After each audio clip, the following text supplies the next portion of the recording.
Shalom, it's Rabbi David Barron with my weekly Torah Talk. Please send it out to your family and friends. We'll be sending this by text message as well, so you can share it with others seeking inspiration and an insight into the precious words of our Torah.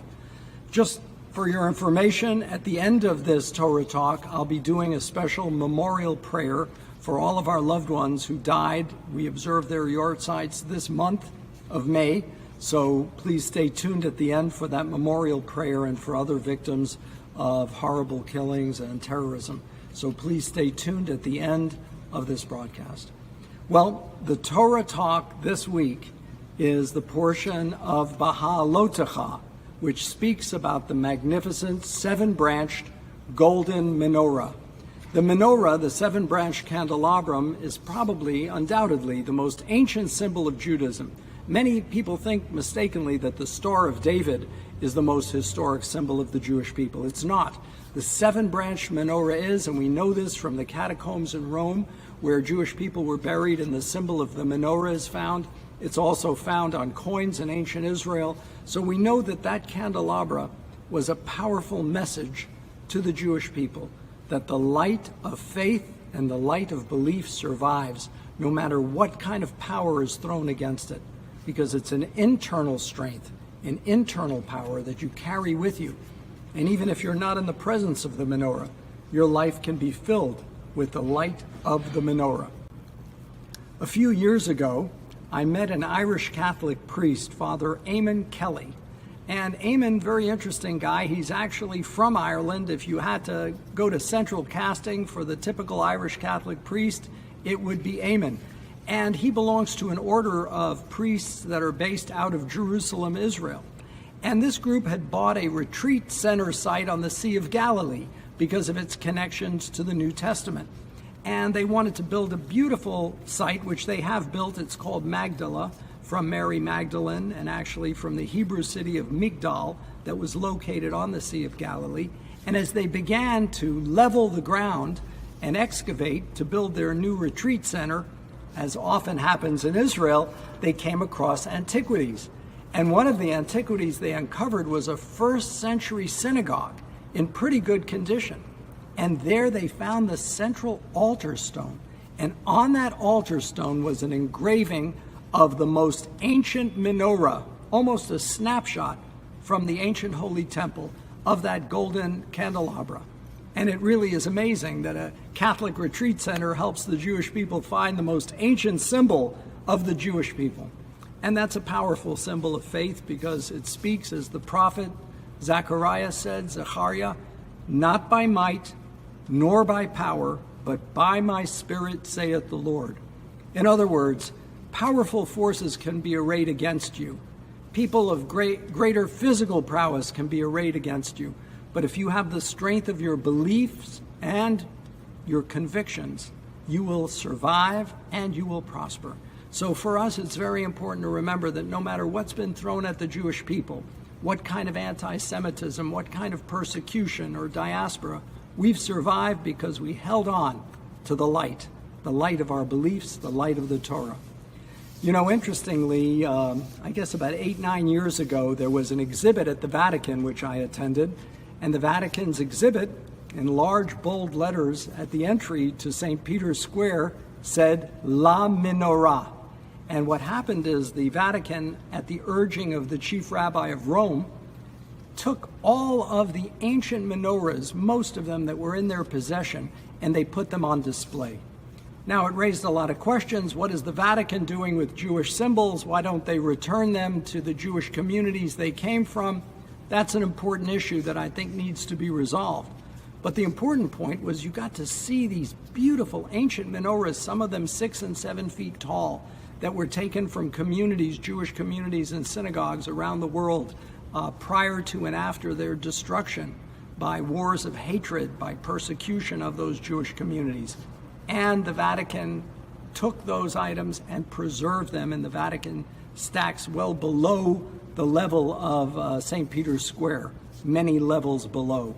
And they were finally putting them on exhibit so we could see those precious treasures. And again, the treasure was the symbolism of the Jewish people. the 7-branch candelabra, the menorah. We all know it from Hanukkah. On Hanukkah, we have a 9-branch candelabra that we light. And every Friday night, we light Shabbat candles. The idea of bringing light into the darkness is part of the mission of the Jewish people. And so when we think about elevating our souls and spirits, let's think about that menorah. I quoted a little earlier from Zechariah, who said, "Not by might, nor by power, but by my Spirit, saith the Lord." Zechariah was a very special prophet. He and Haggai returned to Israel with the promulgation of the decree of return by Cyrus the Great in about the year 567. And the people were despondent and depressed. And with the symbolism of God's power and force, he helped to lift the spirits of the people. Well, we all can use a little bit of lifting during this time as we begin to emerge. And that's a great gift, the gift of the candelabra, the gift of light. Let's take it within and spread it out to all we come into contact with. Shabbat Shalom. Each month, we observe the Yortzeit, the anniversary of passing of members of the temple, and we're going to read their names at this time. Adele Eisen, Maury Hazen, Warren Lee, Rose Levinsky, Ben Levinson, Sarah Birkin-Levinson, Kurt Lowens, Billy Meschel, Irving Rosenblatt, Molly Davis Schulman, Sam Schulman, and Mo Zuckerman. And I want to take a minute to also remember an innocent child who was brutally killed in an act of road rage. And his name was Aiden Leos, 6 years old. What is going on in the world that people can fire bullets at a car with a mom and a child? It's a tragedy of our time. We have to unite together to oppose this kind of violence and to bring the criminals to justice. I also want to take a moment now to think of the innocent children and civilians who were killed in Israel by the horrific Hamas terrorist bombing of Israel, firing over 4,000 rockets at the state of Israel aimed at civilian centers. Our hearts go out as we remember and love those innocent victims. And someone asked me, "Rabbi, what about the innocent Palestinian children?" Of course, it's tragic. It's doubly tragic because their leadership in Hamas places the missile launchers where? Near schools and playgrounds, daring Israel to strike back to defend itself. So of course they know there are going to be innocent children killed in this act. They are guilty of perpetrating this murder against their own people. And I hope the day will come when the people will rise up and throw out Hamas and end the violence. What a rich and wonderful place the Middle East can be if we can get that peace that we all seek. So right now, let's take a moment and offer the Kaddish prayer in memory of loved ones. And you can recite it with me. Yitgadal v'yitgadash shemei rabbah. Bi'alma divra chirutei v'yamlich malchutei. B'chayei uvyomei chon uvchayei dechol bet Yisrael. Ba'agala uvizman kariv v'imru amen. Yehei shmei rabbah mevarach le'alam ulalmei almaya. Magnified and sanctified be God's great name throughout the world, which God governs according to his will. May his kingdom be established in our lifetime and in the lifetime of the house of Israel, and let us say, Amen. Oseh shalom bimromav, hu ya'aseh shalom, aleinu v'al kol Yisrael v'imru Amen.